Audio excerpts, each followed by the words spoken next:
প্রত্যেক শিক্ষার্থীদের সাথে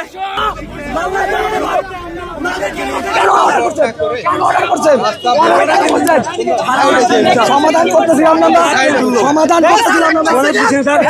অর্ডার আপনি দিচ্ছেন জুলাই আন্দোলনের, জুলাই আন্দোলন গুলি করছেন, জুলাই আন্দোলন গুলি করছেন। আমি ভালো না, আমি বসবো। আমরা আজকে ভার্সিটিকে 8টা পর্যন্ত আলটিমেটাম দিচ্ছি। তারা অলরেডি মিটিংয়ে আছেন। তারা যদি এই 8টার মধ্যে বহিষ্কার প্রত্যাহার না করেন তাহলে আমরা এর থেকেও কঠোর কর্মসূচিতে যাব। কালকে আমাদের সারা বাংলাদেশ বিক্ষোভ সমাবেশ হবে এবং আমরা নতুন বাজারে আমরণ অনশন কর্মসূচি পালন করব এবং কালকে সারা ঢাকা সহ সারা বাংলাদেশ আমরা বাংলা ব্লকেট চালাবো। আসসালামু আলাইকুম দর্শক, দেশ ও দেশের বাইরে থেকে এই মুহূর্তে যারা ভিডিও ওপেন করেছেন সবাইকে অসংখ্য অসংখ্য ধন্যবাদ। দর্শক, বাংলাদেশের ঢাকা জেলার বর্তমান নতুন বাজারে পুলিশ এবং ছাত্রদের সংঘর্ষ হয়েছে। সেই সংঘর্ষে কলেজকে আলটিমেটাম দিয়েছেন ছাত্ররা যে তারা সন্ধ্যার মধ্যে যদি অবরোধ তুলে না নেয়, অর্থাৎ বহিষ্কার আদেশ তুলে না নেয়, তাহলে সারা বাংলাদেশে আন্দোলনের ডাক হবে।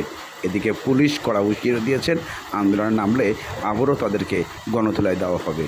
এই গণধোলাই দেওয়া আন্দোলনের ডাক, এটি বাংলাদেশের নৈরাজ্য সিস্টেম চালু হয়ে গেছে, এটা আজ নতুন নয়। তবে এই সিদ্ধান্ত কতদিন থাকবে তা এখন চলুন আমরা সেই রাজধানীর নতুন বাজারে বেসরকারি বিশ্ববিদ্যালয় ইউনাইটেড ইন্টারন্যাশনালের শিক্ষার্থীদের সাথে পুলিশের সংঘর্ষ হয়েছে দর্শক, এবং তারা কথা বলছেন। আমরা সরাসরি চলে যাচ্ছি সেখানে। আমরা কাম্য করতে পারি না। অতঃপর আমরা 2 মাস ইউজিতে 7 বার গিয়েছি, মন্ত্রণালয়ে 2 বার গিয়েছি, আমরা অনেকবার চেষ্টা করেছি সমাধান করার। আমরা কখনোই কারো জনদুর্ভোগ সৃষ্টি করতে চাইনি। অবশেষে আমরা আজকে এখানে এসে আসতে বাধ্য হয়েছি। এখনও কোনো ধরনের সমাধানের পথে ওরা যাচ্ছে না, কারণ আমরা তো বলেছি আমরা কোনো ধরনের অন্যায় অবিচার করে নাই। এবং যেটা হয়েছে, একদিক দিয়ে পুলিশ এবং প্রক্টরিয়াল পরিষদের মিটিং চলছে, ওই দিক দিয়ে সাথে সাথে আবার আমাদের কিছু শিক্ষার্থী যারা বহিষ্কার হচ্ছে ওদের পিতামাতাকে কল দিয়ে কি করা হচ্ছে জানি না, কিন্তু ওরা অলরেডি একজন অলরেডি অসুস্থ হয়েছে। আমরা কিছু আগে খোঁজ নিয়েছি, আমাদের একজন যিনি আছেন উনি বহিষ্কার হয়েছেন, ওনার মা কিছুটা অসুস্থ। এই কথাগুলো শুনে জন প্রক্টরিয়াল বোর্ডে ওরা কল দিয়েছে।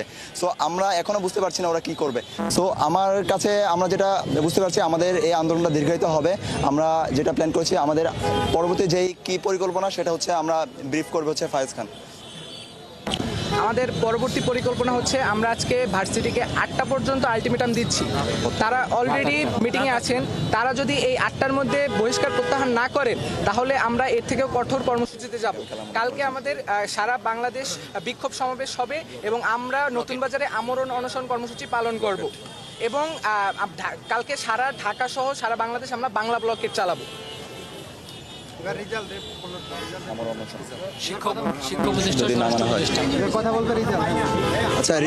সকালে আমাদের সাথে যে নেককারজনক ঘটনাটি ঘটেছে, পুলিশ যে আমাদের উপর লাঠিচার্জ করেছে একটি শান্তিপূর্ণ আন্দোলনের উপরে, সেটার বিরুদ্ধে অ্যাকশন নেওয়ার জন্য আমরা অতি সত্বর স্বরাষ্ট্র মন্ত্রণালয়কে আহ্বান জানাচ্ছি। স্বরাষ্ট্র মন্ত্রণালয়কে আমাদের সাথে যোগাযোগ করে অবশ্যই এর বিরুদ্ধে অ্যাকশন নিতে হবে। এবং আমাদের 2 মাস ধরে যে ইউজিসি এবং শিক্ষা মন্ত্রণালয় আমাদের কোনো ধরনের সমাধান নিতে পারেনি, সে অপারগতা শিক্ষা মন্ত্রণালয়কে আমাদের সাথে কথা বলে সমাধান করতে হবে। আচ্ছা, এবং আরেকটা বিষয় জানিয়ে রাখি, সেটা হচ্ছে যদি আজকের মাঝে আমাদের 8টার মাঝে আমাদের এই দাবি পূরণ না হয়, আমরা আগামীকাল শিক্ষার্থীরা আমরা যারা বহিষ্কৃত আছি এরা সবাই আমরণ অনশনে আমরা বসতে যাচ্ছি আগামীকাল 10টা এবং 11টার মাঝে।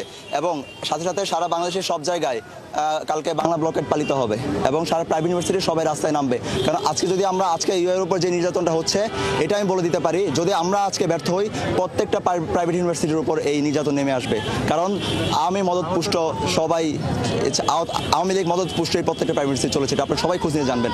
এবং সর্বশেষ আরেকটা বিষয় বলতে চাই, আমাদের এই শিক্ষার্থীদের সাথে সংহতি জানিয়ে আশেপাশের সকল প্রাইভেট ইউনিভার্সিটি আমার সাথে নেমে এসেছিল। আমাদের কাছে সবচেয়ে বেশি দুঃখের বিষয় যে এখানে ওদের উপর পর্যন্ত হামলা করেছে কিছু নারী শিক্ষার্থী ছিল, নারী শিক্ষার্থীদের বুট দিয়ে লাথি দিয়েছে, যেটা আপনারা অলরেডি ভিডিও আছে, সব কিছু আপনাদের কাছে আছে, আপনারা সেটা পাবলিশ করবেন। আশা করি সব সত্য বের হয়ে আসবে। সবাইকে ধন্যবাদ। আসসালামু আলাইকুম। আচ্ছা, আরেকটা বিষয় সেটা হচ্ছে যে আগামী 3 কার্য দিবসের মাঝে যেটা করতে হবে, যে কারা হামলা করেছে, কোন কোন ব্যক্তি এখানে হামলা করেছে, এটা ফাইন্ড আউট করতে হবে। যদি 3 কার্য দিবসের মাঝে ফাইন্ড আউট না করা হয়, আমরা এখানে আবার থানা ঘেরাও করবো। সো সবাইকে বলছি যে যারা হামলা করেছে তাদেরকে ফাইন্ড আউট করার, আমরা সবাইকে বলছি না, অনেকে হামলা করেছে, ওদেরকে 3 কার্য দিবসের মাঝে। বাংলাদেশের এই পরিস্থিতিতে বর্তমানে প্রশাসনকে ছাত্ররা কোনো মূল্যায়ন করেন না, এমন মন্তব্য উঠে আসেন সাধারণ জনগণের মাঝখান থেকে। প্রশাসন বলতে চাই তাদেরকে মূল্যায়ন না কারণেই তাদের বাধা না মানায় তাদের উপর আক্রমণ করা হয়েছে এবং তাদেরকে লাঠি সোঁটা দিয়ে আঘাত করা হয়েছে, এমন মন্তব্য তুলে ধরেন সাধারণ জনগণের কাছ